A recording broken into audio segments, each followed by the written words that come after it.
Boat గల్లంతు ఘటనలో 6గురు మృతి చెందడాన్ని ప్రకృతి వైపరీత్యంగా మంత్రి అచ్చెన్నాయుడు వ్యాఖ్యానించడాన్ని వైసీపీ జిల్లా అధికార ప్రతినిధి ఆల్ఫా కృష్ణ ఖండించారు. బాధిత కుటుంబాలను పరామర్శించేందుకు జగన్ వస్తే విమర్శలు చేయడం సరికాదన్నారు.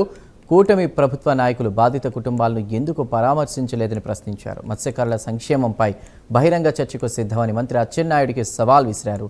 ప్రమాదంలో మృతి చెందిన వారి కుటుంబాలకు తక్షణ నష్టపరిహారం అందించాలని ప్రభుత్వాన్ని డిమాండ్ చేశారు. జరిగిన సంఘటన ఏంటి, మీరు చెప్తున్న సమాధానం ఏంటి, ఈ గొడ్డల పార్టీ ఏంటి? రెస్పెక్ట్ గా మాట్లాడేటప్పుడు మీరు స్పందించే తీరు గౌరవ బాధ్యత కలిగిన మంత్రికి ఇదా? ఒక చరిత్ర కలిగినటువంటి వ్యక్తులు మీరేంటండి అలా మాట్లాడకూడదు. అచ్చెన్న గారు, జగన్మోహన్ రెడ్డి గారు డిమాండ్ చేసినట్టుగా మీరు ప్రకటిస్తున్నారా లేదా?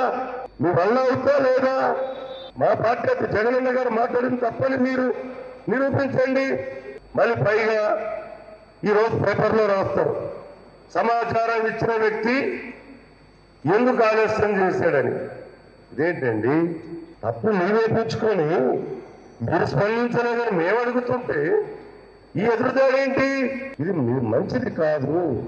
మీతో మాట్లాడడానికి మీ సవాళ్ళు ఆల్ఫా కృష్ణ స్వీకరిస్తున్నాడండి. రండి, 90 ఏళ్ళైనా పర్వాలేదు.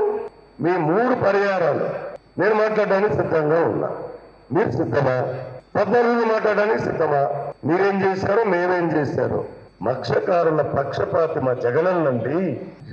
అన్ని వర్గాల కులాలు చూడకుండా, మతాలు చూడకుండా ఆపద సమయంలో ఆదుకునే వ్యక్తి మా జగన్మోహన్ రెడ్డి గారండి. పట్టించుకొని ప్రభుత్వం మీరండి.